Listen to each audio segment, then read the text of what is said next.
their true colours, as it was for a group of Free Australia supporters. But because of the T-shirts they were wearing, they were denied a vote. Francesca Belperio with yet another election anomaly that's likely to end up in court. So many issues in this election that simply do not ring according to that act. Oh, I'm pretty furious. Election day may be long gone, but the fallout continues. There has been lots of things that have come up that have not been investigated properly.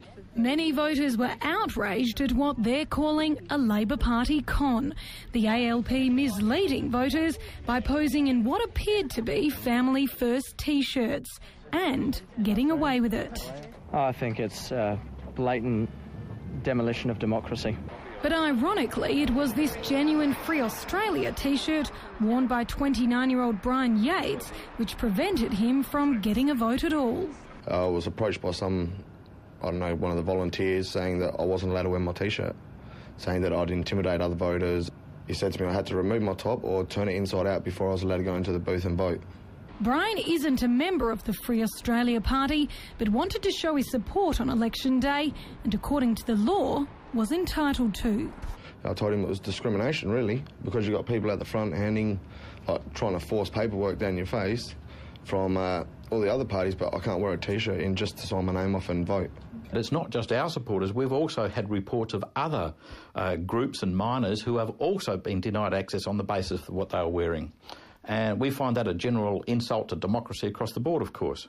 Free Australia Party leader Paul Coon says he's received almost a dozen other complaints, and he's asking for an electoral commission investigation after his T-shirt-clad supporters were barred from polling booths. Some people have been denied their right to vote. Now, what do we think of that? We think it's a particularly poor situation, and it would tend to suggest that there is something very wrong that needs to be dealt with and investigated. I feel like I've been ripped off because there's more than just me that's actually been refused. According to the Electoral Commission, people like Brian should have been able to vote. The law only prevents scrutineers or those handing out how-to-vote cards from wearing political party clothing in electoral booths, even if it is misleading. There were just electors there to vote. Their only intent of being on the premises was to vote. There's been people that turned away from the polling booth. There have been dozens and dozens of reports of people that turned up and found out they were no longer on the roll, even though they'd been voting for many years. There were absolutely huge amounts of reports of people that didn't receive their postal vote ballot papers. Independent candidate Mark Aldridge is taking those complaints one step further. An uninformed electorate were forced to go to the polls. Some people could vote, some couldn't vote. I am absolutely certain that the outcome of this election could not be deemed to be valid. The Labor Party played some horrible games in this. There are situations where they've offered people lifts to the polling booth to help them. This is a copy of the letter he's referring to, offering voters a lift to the polling booth. Not illegal, but questionable.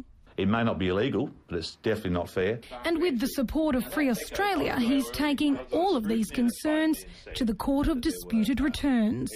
I think we have to, unfortunately, go through this election process again. I know there's a cost involved, but the cost to democracy is bigger. Francesca Belperio there. Now, forget diamonds. Apparently, property is a girl's new best friend. Investments have become the new must